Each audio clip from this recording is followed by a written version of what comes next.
कि देखिए आपकी सरकार है, केंद्र में कहें या उत्तर प्रदेश में कहें, तो इन घुसपैठियों को अंदर लाया कैसे गया और आपने पहले से क्यों नहीं भगाया? ये सवाल आपसे पूछा जा रहा है डॉक्टर अवधेश। देखिए मीनाक्षी जी, घुसपैठिए अब के आए हुए नहीं है, 2014 से पहले के आए हुए हैं और किसने बचाए ये पूरा देश जानता है, सब जान रहे हैं। एक एक बच्चा अब तो जान चुका है कि घुसपैठिए बचाने का काम किसने किया देश में। रही बात घुसपैठियों को बाहर निकालने की, उत्तर प्रदेश ही नहीं भारत के जिस भी कोने में घुसपैठिए बसे होंगे उनको निकालने का काम मोदी सरकार करेगी, योगी सरकार करेगी। जहां भी भाजपा शासित राज्य है वहां पर उनकी सरकार उनको निकालने का काम करेगी। लेकिन बचाने का काम कौन कर रहा है? समाजवादी पार्टी, कांग्रेस पार्टी खुद कह रहे हैं। आप देखा कल जब चर्चा चल रही थी, पूजा जी तो नहीं बता पाई इस बात को, कल जब सदन में चर्चा चल रही थी घुसपैठिए के ऊपर, सारा विपक्ष बाहर चला गया, बाइकआउट कर दिया। अरे क्या बात कर रहे होगे भाई आप तो कभी कहते हो घुसपैठिए को मत निकालो, कभी एसआईआर का विरोध करोगे, लेकिन जब उस पर चर्चा होती है, संसद में हो या सड़क पर हो, कहीं भी चर्चा हो, ये बाहर खड़े हो जाते हैं, उस चर्चा में शामिल नहीं होते हैं।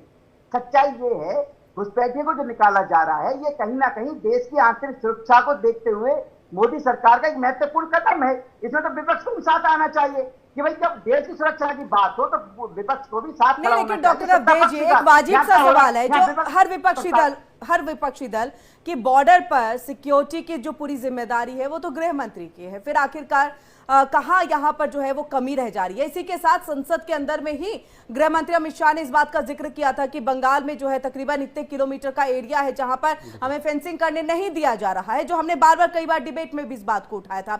लेकिन सवाल ये कि राज्य सरकार मना कर दे और केंद्र ना करे, क्या ये संभव है? ये तो आप लोगों के हाथ के बस की बात है ना, मतलब ये तो आपको करना है, एनी हाउ आप करिए, क्योंकि आपको देश की सुरक्षा को यहां पर रखना है। नहीं बिल्कुल, देखिए किरण जी, जब देश की सुरक्षा की बात हो तो मैं तो समझता हूं जितने भी विपक्षी दल के नेता हैं उनको साथ खड़ा होना चाहिए। लेकिन विपक्ष क्या करता है? हर देश की जो बात होती है उसका विरोध करता है। क्या सीए की बात कीजिए, सीए आया तब किसने विरोध किया? समाजवादी पार्टी ने, कांग्रेस पार्टी ने, महागठबंधन ने।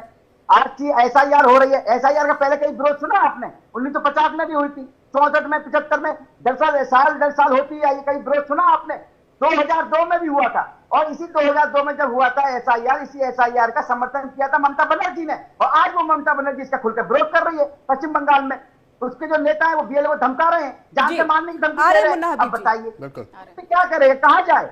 देखिए, अरे भाई किसी एक तरफ देखिए अभी आपने बोला विपक्षी दलों की बात करी, हमने डॉक्टर पूजा मिश्रा की सुनी, हमने सपा की तरफ से सुना। मैं जानना चाहूंगा कि मुन्ना हबीब खान, आपसे जानना चाहूंगा, नेता कांग्रेस का आप हमारे साथ जुड़े हैं, आपने अभी दो चीजें सुनी, आपने सुनी बीजेपी की, आपने सुनी सपा